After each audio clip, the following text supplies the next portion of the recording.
Alright, so I have found the most broken eye in the game, or Umbral Eye in the game. It gives you this red glow around your head or using any helmet, and it is called the Umbral Eye of Marco the Axe. The main socket effect, cursed in form, your presence in Umbral is both noticed and feared. So essentially, once you put this on, most of the Umbral enemies, if not all of the Umbral enemies, will kind of, I guess, cower away from you.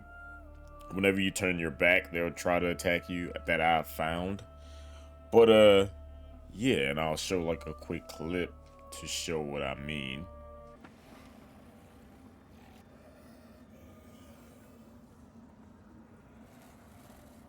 In order to get this, all you need to do, all you need to do, which makes it seem easy, all you need to do is defeat the Red Reaper. That's it. That's all you need to do. Just defeat it one time using your hands. I know a lot of people use cheese and things like that to get the health down, but what I did was just fight him. Uh, I don't know if I just have an overpowered build or I just got lucky, but at this point I've started to actually farm him or farm the Red Reaper so I could get more and more vigor.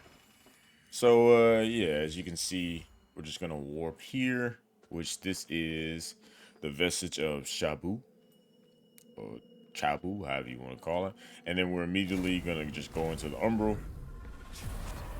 and then we're gonna kill off all these people that are here while we wait for the timer. So I'm gonna kill off all these enemies, and then wait for the timer, and then once we hit the timer for the Red Reaper to pop in, I'll be back.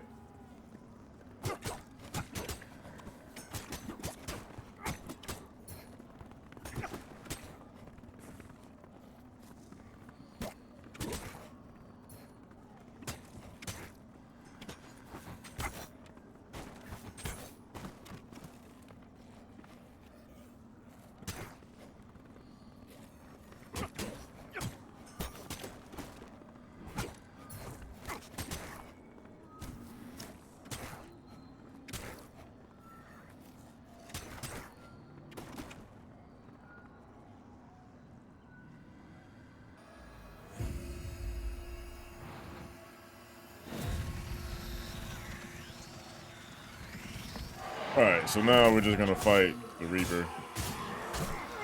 It may take longer depending on what you're using. I found that I think Holy Salts do the most damage on him. But yeah, as of right now, we're gonna fight the Reaper. And we're gonna be right back. And I'll show you guys my build.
Alright. So yeah, that about wraps it up. And then once you get done, you'll be able to pick this up. And then you'll be able to pick up all the souls. Which I think that's honestly extremely easy. And another Reaper, of course, spawns. But I think that makes it like extremely easy. Now I do not recommend this unless I know I first started this around like level 60 or so. if you're level 60 or so, or you are extremely confident in your abilities to dodge, because earlier the Red Reaper can one-shot you, and I also, which I'll show you guys on the build that I have going on, I also have like Aura of Tenacity and Aura of Invigoration, I believe that's what it's called, which gives me health and extra defense. So yeah, let's show you guys what I'm rocking. So yeah, let's show you guys what I'm rocking. Alright, so we have the Pieta sword. I have that at +5. The Crimson Rector shield at +3. The Wilmark's Catalyst at +4. So none of my weapons that I have are like extremely overpowered other than Pieta sword, but I do know Pieta sword got a nerf within like the last 2 or 3 days. I'm using the Invigorating Aura, Aura Tenacity, Piercing Light, and Sanctify. So Invigorating Aura gives me health throughout the entire fight. Aura of Tenacity gives me decreased damage throughout the entire fight. Piercing Light, which is like my long range just bolt of Holy. And then Sanctify, this gives me cleanse of status effects and heals me. So I use these primarily, and what you guys saw I did at the beginning of the fight. So this uses like a slow tick of mana for each. That is why I keep my mana stones handy. Which, if I keep like one mana stone cluster, I believe I can truly do that entire fight with no problem with mana, etc., etc. So next up we have the armor. So we have Sacred Resonance Bell, Fitzroy's armor, Sovereign Protector gauntlets, and Sovereign Protector leggings. Now this is no in particular armor piece that I have. This is just something that I had on during the fight. So don't feel the need to go out and try to find these pieces. I do have the Empyrean pendant, which gives me increased holy damage and holy defense, which is another. So it buffs up my damage and buffs up my defense. I have the Ring of Knowing, which regain mana upon striking the enemy, which is another reason why I don't really worry about mana with this. And then I also have the Mana Stone Ring, which consistently regenerates mana.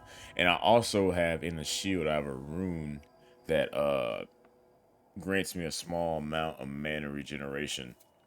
So everything about this build is kind of like, all right, let's get the mana. Let's build towards Aura of Invigoration and Aura of Tenacity to ensure that I don't lose mana. That way I take less damage and I can also just heal up consistently. So yeah, that's about it. That's what I've been doing. I really started it last night, and I actually grinded up to, I went from strength 14, as you can see at the bottom left, went from straight 14 to strength 30 within like maybe 4 or 5 times of fighting the Reaper. I think I just fought it again for my 5th or 6th time. But yeah, hope you guys enjoy the video. If you want more videos like this, or you want to see more detailed videos like this, let me know down in the comments below. But this is how you fight the Reaper with no cheese. Oh, and I don't know if I said it. I chose this arena, Essential. I chose this area just because it's wide open. It's a lot of space. I can move around, and there's nothing that will like hinder me or impede me from moving. So I recommend coming here just to dodge around and do anything you need. But yeah, hope you guys have a great day. Thank you all for being here, and peace.